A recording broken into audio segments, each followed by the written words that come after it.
like in high school or juniors where, they were at every game. Now they go pro, they probably don't see them much, whether they're out of the country or halfway across the United States. So usually you get a pretty good effort out of it, and one team is on that spot today. So we'll see how that goes. What else? Let's dive into it. I can't even remember what the hell we were talking about, but there's 15 minutes of whatever the fuck you want to call it. Either way, like I said, hold on. I'm just gonna hit this thing. All right. So, what's the big game tonight? We got 2 client plays. Other than that, I'm going to tell you guys, I found my client plays. I sort of looked last night. I knew where we were going to be on them. As far as the other ones, it's a shitty fucking day. All right? As much as I like Fridays usually, this one's pretty shitty. It's a shitty matchup in the Ivy League. You get Columbia against Princeton. That's probably the best one. I picked Princeton to win the Ivy League to start the year. They're 8-point favorites at home today, right? They do well this year. Princeton is a good team on Fridays, as opposed to the Saturdays. They're still good. But this year on Fridays and with 5 or 6 days rest, because Ivy League only plays Friday and Saturdays because they don't want to cut into their education. 5-0 against the spread, 4-0 against the spread. You talk about 10-0 at home this year for Princeton, outscoring their opponents 85-63, which is funny. Let me look at something real quick. 10-0 at home, outscoring their opponents 85-63. Yale 10-0 at home, outscoring their opponents 83-61. Okay, so pretty damn close there. Columbia is not a bad team though. They are on the road, I get that, but last 5 4-1. They're 8-2 in conference. They're getting it done. They're probably the 3rd best team in the conference. Princeton, Yale, Columbia. 2 weekends left in here. As you guys know, there is no Ivy League tournament, so it's important to win your conference tournament, obviously, right? I mean, important to win the regular season. Whoever wins the regular season goes to the tournament. So right now it's a battle between Princeton and Yale. They're playing for a lot. So isn't Princeton. So isn't Yale. I would lay it with Princeton here. Just sure, Columbia would love to do it. I don't think they're probably mathematically still alive, but either way, I would roll with Princeton. I'd lay the points in this one. I wouldn't have a problem with that. Trey Harvard isn't covering. Trey Harvard hasn't covered a conference game at all this year. Yes, very true. They are not the Harvard team you once thought. But at the same time, big rivalry game. But you are correct. Harvard has yet to cover a conference game. Yale is 10-0 at home. Big spread, though. Sharp money. Not always right money, but sharp money nonetheless on this Harvard team. Brock Holt, what a beast. Let me tell you about this fucking Red Sox team. I can't wait until they bomb in April. And you have Pablo Sandoval at third base thrown to Hanley Ramirez at first base. Get them the hell out of there. Put in Brock Holtz, Travis Shaw, and let's roll. Mookie Betts makes $500,000 a year. He took the entire team out to dinner last night. Good for him. He's going to be the next Andrew McCutchen.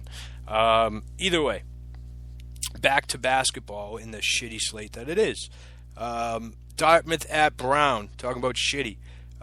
Dartmouth 9-15 on the year. Brown 7-17.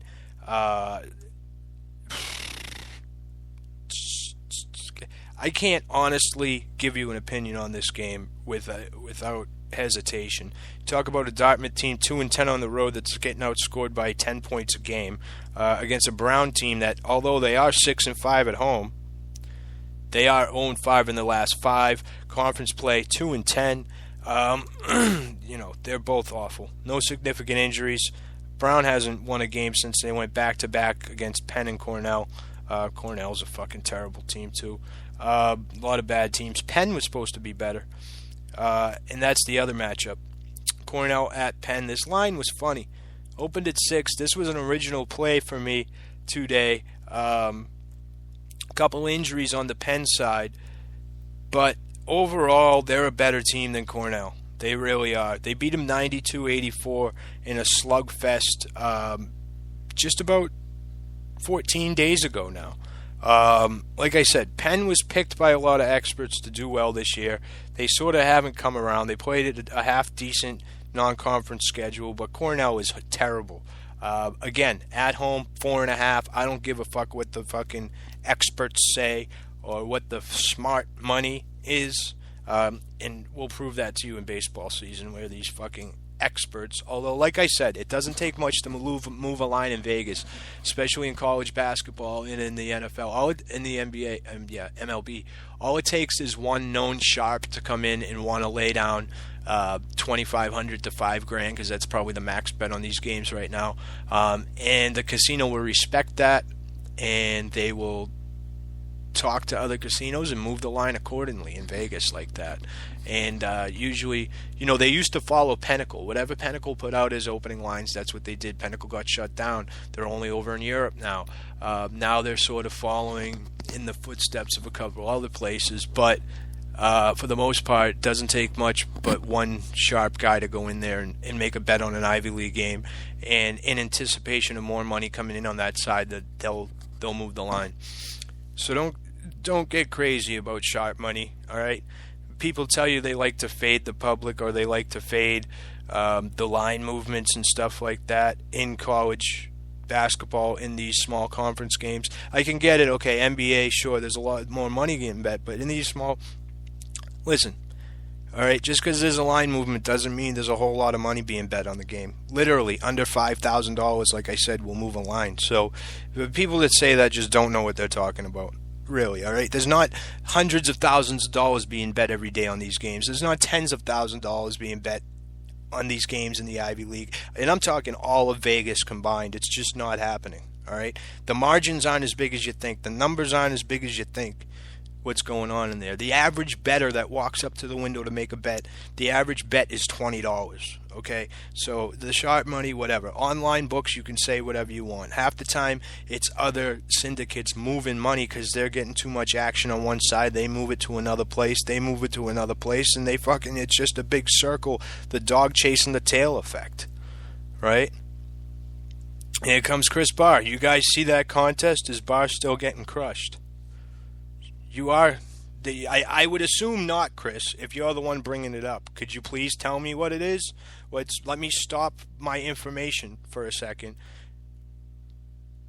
Tick, tick, tick, tick, dick, tick, dick, tick, tick, dick. Still haven't got anything. Trey, I'm aware. Big rivalry, and Harvard has a chance to spoil Yale's chances at March Madness bid. I'm on Yale, plus 11.5. I would bet the farm on Yale, plus 11.5, Trey. You mean 11.5? You mean minus and a half? Wish I could have got it at 13.5. Okay, I'm gonna assume you mean you are on Harvard, plus 11.5. You're up 3 games. There you go, bud. Good job. Anytime you want to come at me for baseball, glad to do it. All right? Or NCAA. I would love, Chris, if you would love to do a contest in college baseball. Valpo or Wisconsin, Milwaukee. Who do you like? That's a client play, bud. Client play. There's another one. Where you get a lot of money on one side, a lot of public money coming in on one side, the line moving the other way. Could tell you why, but if you're a client, I think you got to figure it out. So that's the other game that we're actually skipping. Next game we'll talk to, and then we'll get into a little NHL before we wrap this up, as always, and then we'll have the big show on Friday. Unfortunately, I only want to do a contest with Jeff. Oh, that's great. Unfortunately, I'm going on Jeff's show tonight, Chris, so you're not going to be able to get any sound bites on losing breakdowns and losing picks for your show for MVP Sports. However, it is pretty funny that it was pretty clever, if you ask me. It's pretty clever. And I hope a lot of people that listen to Steve listen to that because it's pretty funny. Chiming in late, Tim. Chiming in late. Yes. Hold on. I got my door locked. I got someone smashing on it. Let me open it up. Who is it? Oh, look at that. It's my mother. Huh. Wind is crazy here today. Here you go.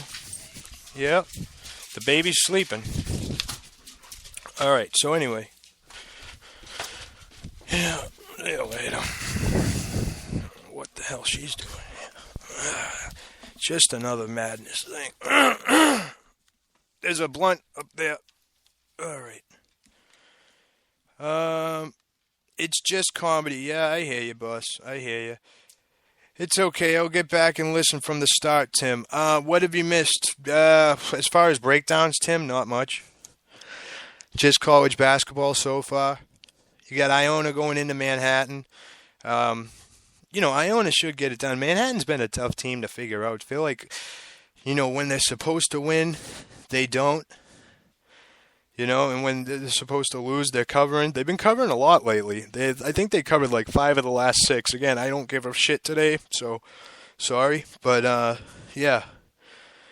Akron, Bowling Green, that was a late ad, I believe. Bowling Green, tricky team. They did cover their last one, but they've been getting stomped on lately.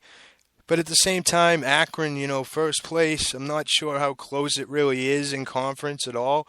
I know their center's questionable for the day. They've lost 2 in a row. They lost 3 of their last 4. I will say I like the over. I'll say that. When's the last time they played? 83-68. Total was 143. What's this one? 147? Yeah, 145.5. I know I don't even have to dig into it because I know why I'm betting it. But I will say, if you've been on the Akron if you've been on the Akron overs, you've been cashing pretty good lately.